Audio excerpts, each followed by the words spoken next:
Kadi. Bonjour, bonsoir. Bonsoir, tout ce que vous voulez. Oui. Tu peux te présenter un peu, parce que là mes abonnés, elles te connaissent pas. Là je fais une vidéo où j'ai une nouvelle personne, donc elles vont se demander mais c'est qui elle? Donc je vous présente Kadi. Ouais, tu es guinéenne, mais oui, comme tu as un accent, oui, les filles ne vont pas comprendre pourquoi tu as un accent. Tu es d'origine guinéenne, oui, mais tu es née. Je suis née à Lisbonne, Portugal. Et je suis à Paris, ça fait 2 ans. D'accord. 2 ans. 2 ans. Tu vois. 2 ans. Merci en tout cas pour m'inviter. Ben, merci beaucoup, c'est gentil. Mais en plus, je t'ai dit de venir pour mes cheveux parce que je sais qu'il y a beaucoup de filles qui ont le même type de cheveux que moi. Donc déjà crépus. Et comme toi, tu maîtrises les cheveux aussi bien crépus, caucasien, c'est pourquoi je t'ai appelé. Donc déjà, c'est quoi mon type de cheveux d'après toi? Ton type de cheveux, c'est 4C. C'est beau, c'est un cheveu que tu peux faire beaucoup plus de choses. Donc nous, on a la chance pour voir les cheveux, on peut laver les cheveux une fois par semaine. Je lave les cheveux une fois par semaine, au maximum, une fois toutes les 2 semaines. Je voulais savoir combien d'années d'études tu as fait pour faire la coiffure? J'ai studié les coiffures dans 4 ans à Lisbonne. 4 ans d'études de cheveux très intense. Ouais. D'accord. Très dense. Mais j'ai toujours travaillé dans les spectacles de cheveux et qu'on nous permet aussi de travailler avec les cheveux de tous les types de cheveux d'origine différents. D'accord. Qu'on nous permet aussi de faire les choses différentes. Ici, les types de cheveux comme chinois, comme africains. Ouais. Et comme ça, on va connaître petit à petit les cheveux. Comment on peut transformer les cheveux de blanc à afro. Et comme ça, oui, on verse. D'accord. Pendant ton année d'études, tu as étudié tous les types de cheveux ou c'est par ton expérience quand tu as commencé à travailler que tu as travaillé sur tous les types de cheveux? J'ai studié les cheveux dans 4 ans, des cheveux européens. J'ai travaillé dans les cheveux africains, dans les coiffures africaines. Ça m'a permis aussi de connaître mieux les cheveux africains. Il fait les tresses, couper avec les mouvements parce que ça, on a l'impression comme on est les cheveux africains, on ne peut pas faire beaucoup de choses que les cheveux européens font normalement. Mais c'est un mythe, c'est un héros. On peut faire tout, qu'est-ce que vous imaginez? Tout, on peut faire. D'accord. Aujourd'hui, on va traiter mes cheveux. Donc déjà, c'est couper les pointes. Pourquoi il faut couper les pointes? Pour couper les pointes, c'est très important. Comme les cheveux africains, ils frisent beaucoup. On a l'impression qu'ils ne poussent pas, jamais. Et donc, oui, ils poussent. Et on fait un grand erreur qu'on ne coupe pas parce qu'on ne voit pas qu'ils poussent comme les blancs, comme les cheveux européens. Que quand ils poussent, ils tombent et on voit les longueurs. Et donc, c'est plus facile de voir qu'ils poussent. Mais les cheveux africains, comme ils frisent, ils zigzaguent, ça ne nous permet pas de voir ça. Et qu'est-ce qui se passe? Les gens, nous, on oublie de couper les cheveux parce que oui, je vais le laisser. Il y a des gens qui restent 12 ans sans couper les cheveux, Lydiane.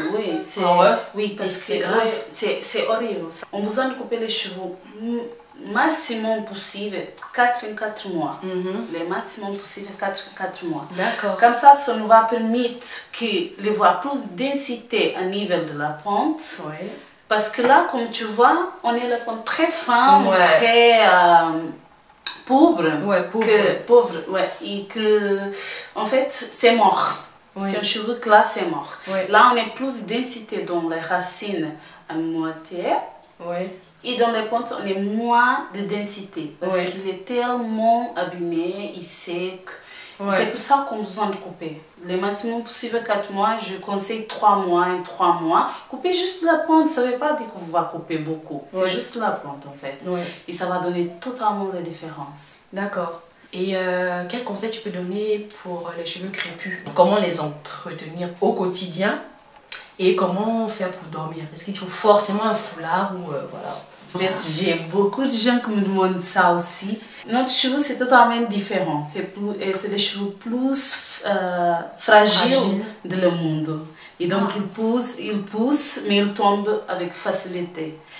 Moi, je conseille toujours voir un rituel avant de dormir. Toujours le rituel avant de dormir. Toujours. Les rituels, c'est avant de dormir, il faut faire juste 3 divisions ou 4 divisions différentes qui vous permettent de faire ce mouvement-là. En twist. En twist, c'est ça.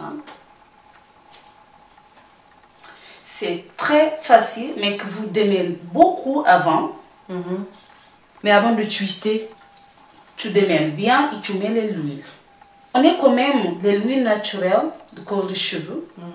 Ça, c'est naturel.